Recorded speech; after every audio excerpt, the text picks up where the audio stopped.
El Instituto Cuesta Duarte, junto con la Organización Internacional del Trabajo, la OIT, realizaron un estudio para analizar el impacto que la pandemia tuvo en el mercado de trabajo y la nueva ley de promoción del empleo. Para conocer los detalles, recibimos esta mañana a la economista Alejandra Pico, integrante del instituto. Bienvenida, Alejandra. Gracias. Buen día. Por la invitación. Bueno, ayer conocimos como los principales titulares, ¿no?, de este estudio. Llamó la atención, ¿no?, el porcentaje de jóvenes menores de 25 años que tienen salarios bajos, el porcentaje también de quienes ganan menos de 15.000 pesos y también el porcentaje de desempleo en estas franjas. Sí. ¿Sorprendió de alguna manera o era esperable ese resultado, digamos, contrastado con la realidad que ustedes estudiaron? Bueno, era esperable que los resultados para los más jóvenes, los trabajadores más jóvenes, fueran peores que para el promedio de los trabajadores. Quizás lo que nos impactó un poco fue justamente cómo la pandemia golpeó mucho más duramente a este sector de trabajadores que al resto, y bueno, y eso hizo que las brechas que ya existían en materia de empleo, desempleo, ingresos, bueno, se acrecentaran de manera importante. Repasemos un poco cuáles son las principales conclusiones. A mí me sorprendió que el 69% de los menores de 25 años ganan menos de 25.000 pesos, ¿no?, que es la edad de despegar, de bueno, irse solo, con pareja o, bueno, a vivir, y con menos de 25.000 pesos es muy difícil hacer eso, ¿no? Sí. Independizarse. Sí, es verdad. Bueno, en primer lugar me gustaría aclarar que en el estudio nosotros lo que utilizamos son datos oficiales, datos del Instituto Nacional de Estadística, de la encuesta continua de hogares, que lo que hacemos es procesar la encuesta en datos que, bueno, que capaz que no son públicos, pero que son datos oficiales. Y, bueno, eso se explica para los menores de 25 años, tienen tasas de desempleo muy por encima del promedio. Normalmente, prepandemia, la tasa de desempleo de ese tramo de edad era 5 veces más alta que la de los adultos mayores de 25 años. Eso se acrecentó durante la pandemia. También tienen tasas de informalidad, no registro a la seguridad social, peores que en el promedio de la población, que si bien es baja en la comparación latinoamericana en nuestro país, es una tasa relativamente alta. 1 de cada 4 ocupados aproximadamente no está registrado a la seguridad social. En el caso de los trabajadores más jóvenes es más alto. Y bueno, esa peor inserción laboral se refleja también en peores ingresos por el trabajo. En parte eso tiene una explicación en que son trabajadores quizás menos formados, porque antes de los 25 años ya están trabajando, pero bueno, también indica, como tú decías, problemas del mercado de trabajo uruguayo, porque es muchas veces la primera inserción que tienen los trabajadores. Una mala primera inserción en trabajos de peor calidad, con peores remuneraciones, condiciona también luego la trayectoria laboral y también las expectativas que puedan tener los jóvenes a futuro, ¿sí? Entonces, bueno, nos parecía relevante destacar cómo justo la pandemia había golpeado más duramente, algo que es esperable en las crisis, en que esas desigualdades se incrementen. Justamente esa es mi pregunta. ¿Qué tanto más golpeó? Para tener una comparación quizás con cifras anteriores, porque como tú comentabas, ya el número era peor, por llamarle de alguna forma bien fácil, pero ¿qué tanto peor fue durante la pandemia? Y bueno, la tasa de desempleo de los más jóvenes, que rondaba el 25%, eso implicaba que más o menos 1 de cada 4 trabajadores menores de 25 años no conseguía empleo.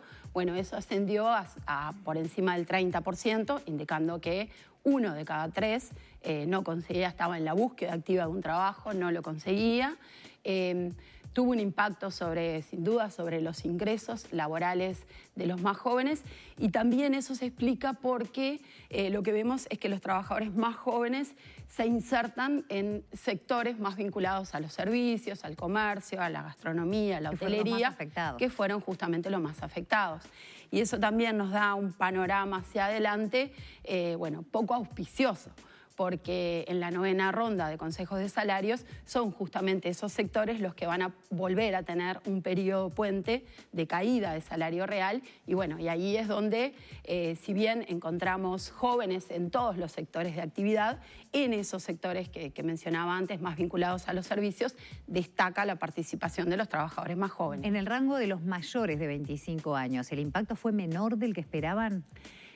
No, el impacto fue bastante alto durante la pandemia. Estuvo muy amortiguado para los trabajadores formales por el seguro de desempleo y porque además el seguro de desempleo, que además de tener el requisito de que uno aporte normalmente a la seguridad social, tiene otros requisitos de ingreso, pero se fueron flexibilizando para amparar a más trabajadores. Eso fue un paraguas importante durante la crisis. Se han extendido las prórrogas del seguro de desempleo y eso es positivo para mantener la relación del trabajador con el puesto de trabajo. Y entonces la crisis impactó más sobre los trabajadores informales. La mayor parte de los puestos de trabajo que se perdieron fue sobre el sector informal. Creo que hoy lo que estamos mirando es saber, bueno, qué pasa con esa recuperación, que la parte más rápida de la recuperación del empleo, en la medida en que se van abriendo algunos sectores, se fue dando y ahora queda como la parte más difícil, ¿sí? Porque bueno, en el marco de la crisis también se van dando reestructuras. Claro, ¿ustedes qué proyectan para eso? El ministro estuvo hace un poquito acá, el ministro Mieres, y hablaba de que todavía hay 59.000 trabajadores en seguro de paro, pero de ellos 32.000 son en seguro parcial, ¿no? Que se espera que retomen, digamos, por lo menos en gran parte, sus puestos laborales. ¿Piensan que estas cifras van a evolucionar positivamente? Porque también hacía un paralelismo que si solo tomamos el seguro de paro total, que era el existente prepandemia, no estamos tan por encima de las cifras anteriores, ¿no? Que incluso estamos igual o un poquito más abajo del promedio entre 2004 y 2008, creo que decía. Sí, bueno, creo que es una comparación, es verdad, en seguro de desempleo total estamos en cifras similares, pero también es cierto que el seguro de paro parcial, que es cuando el trabajador bueno, está en seguro por subsidio por la mitad de la jornada. Entonces creo que no es una comparación tan neutral, sí, porque bueno, creo que las empresas están utilizando el seguro de desempleo parcial. Si eso no existiera, no sabemos qué estaría pasando con esos trabajadores. Capaz que algunos volverían a su puesto de trabajo hoy, quizás otros no, y eso impactaría sobre el empleo, sobre la tasa de desempleo. Nosotros lo que estamos esperando es una recuperación del empleo, pero más lenta de lo que se pensaba inicialmente, de la mano a que la recuperación de la economía también viene siendo más lenta de lo que se esperaba en un primer momento, que pensábamos que, bueno, que la caída de 2020 se iba a recuperar rápidamente al año siguiente. La famosa B corta que sí, se habló en su momento. Esta vez, si uno mira lo que está pasando con los datos de actividad, ya ve que la B tuvo una caída grande y ahora quedó a medio camino la recuperación. ¿A partir de cuándo esperan ese comienzo de la recuperación? Bueno, nosotros esperamos que sobre fines del 2022 la economía vuelva a los niveles prepandemia, pero también es cierto que, y esto ha sucedido siempre, no solo en Uruguay, sino en otros países durante las crisis, el mercado de trabajo tarda más tiempo en recuperarse, ¿sí? La actividad se recupera más rápidamente, el mercado de trabajo más lentamente, y particularmente en esta crisis, donde los sectores más afectados han sido los sectores que demandan más trabajo. Bueno, esa recuperación, y que también la recuperación no viene siendo homogénea, sí viene siendo bastante dispar entre sectores. Hay sectores que ya alcanzaron los niveles prepandemia, por ejemplo el agro, pero es un sector que no es tan empleador, también la industria. Sin embargo, los sectores vinculados a los servicios vienen recuperándose más lentamente. Dependen de otros factores, como bueno, la apertura de fronteras, el turismo, que genera una cantidad de puestos de trabajo. Entonces, bueno, vemos que la recuperación del empleo va a ser más lenta todavía. ¿Y qué proyección hacen en cuanto a la calidad de esos empleos? Cuando uno mira números globales, y bueno, había X miles, ahora hay X miles, pero después cuando uno va, gana menos de lo que ganaba en el trabajo anterior, la proyección de crecimiento salarial, ya sabemos, que va a haber pérdida salarial, las condiciones de trabajo no son las mismas. ¿Qué proyección hacen para eso, para la calidad del trabajo de acá en adelante? Ahí está. Hay varias cosas que tú mencionabas que tienen que ver con la calidad del empleo. Una es el registro de la seguridad social. Eso es fundamental y creo que la crisis ha puesto bien arriba de la mesa la importancia de la protección social en contextos como esto, que el trabajador queda sin ningún amparo. Bueno, el seguro de desempleo le brinda un ingreso, quizás no el mismo que tenía, porque bueno, es un porcentaje, pero es importante que tenga ese respaldo. En cuanto a eso, como la pérdida de puestos de trabajo se dio más que nada en el sector informal, cuando hoy miramos tenemos en porcentaje más cantidad de trabajadores formales o registrados, porque bueno, la pérdida afectó más que nada a los informales. Lo que tenemos que promover es que los nuevos puestos de trabajo que se van generando sean puestos de trabajo formales. La otra dimensión es, por ejemplo, una dimensión fácilmente medible en las estadísticas, es la de los ingresos. Y bueno, los ingresos laborales, en particular los ingresos salariales, se han deteriorado en 2020, también se espera que este año vuelvan a caer. Eso también viene siendo bastante heterogéneo entre sectores. Hay sectores que ya se propone un nuevo año de caída salarial, que son los sectores más afectados. Otros van a empezar una recuperación lenta.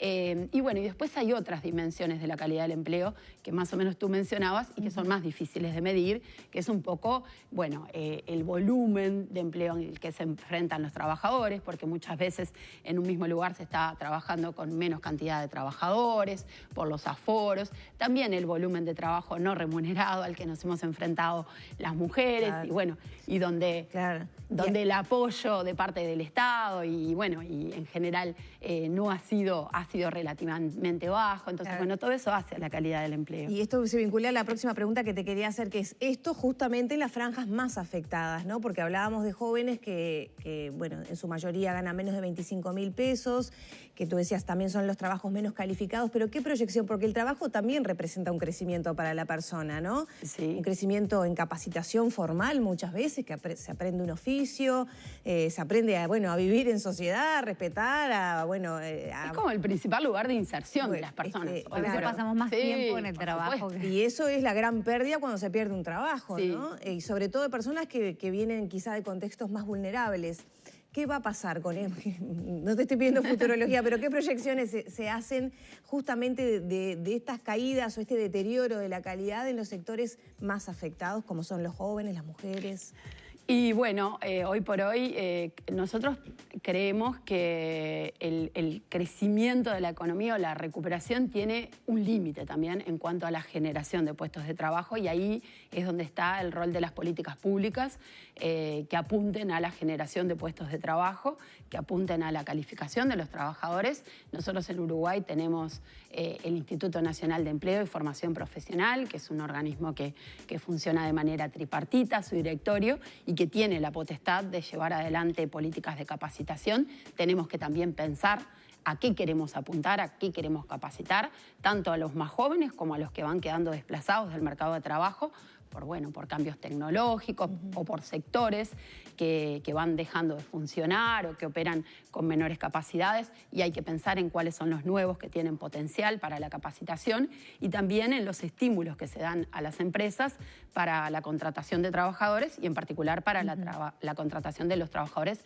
más vulnerables, jóvenes, mujeres, personas mayores de 45 años. Sí, ya en el final, en este nuevo proyecto que ha lanzado el gobierno justamente para favorecer el empleo de jóvenes y mujeres, ¿cómo lo ven ustedes y qué impacto podría llegar a tener? Sí, obviamente que nosotros vemos positivamente la creación de una ley de promoción del empleo, pero hay que contextualizar que esta nueva ley de promoción del empleo, que incluye a los mayores de 45 años, las personas con discapacidad y también los jóvenes, retoma, en particular en el caso de los jóvenes, lo que era la antigua ley de empleo juvenil, que en realidad, no dio los frutos que se esperaba, ¿sí? Si uno mira entre 2015 y 2020, en esos 6 años solamente se ampararon y se contrataron trabajadores jóvenes alrededor de unos 8.500. Es poco, dado los volúmenes de desempleo. Entonces, hay que revisar un poco los incentivos y, vamos a ver cómo opera esta nueva ley, pero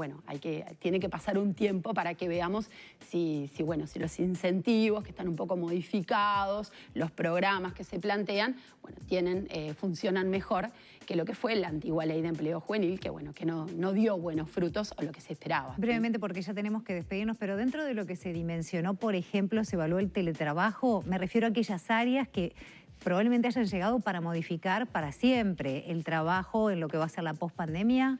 Sí, nosotros tenemos análisis también del teletrabajo, en este caso no los cruzamos, pero hay veces que los ocupados o muchos de los que teletrabajamos sobredimensionamos el fenómeno. El teletrabajo en Uruguay tuvo un salto importante durante la pandemia, en particular cuando buena parte de la educación pasó de la enseñanza al teletrabajo, pero después se ha estabilizado en porcentajes relativamente bajos y está bastante segmentado en cuanto al tipo de trabajo que se realizan y también a la calificación de los trabajadores. En general son trabajadores más calificados y en sectores de actividad donde no hay un contacto tan directo con el público. Es decir, no es para todos los trabajadores la posibilidad del teletrabajo, ¿sí?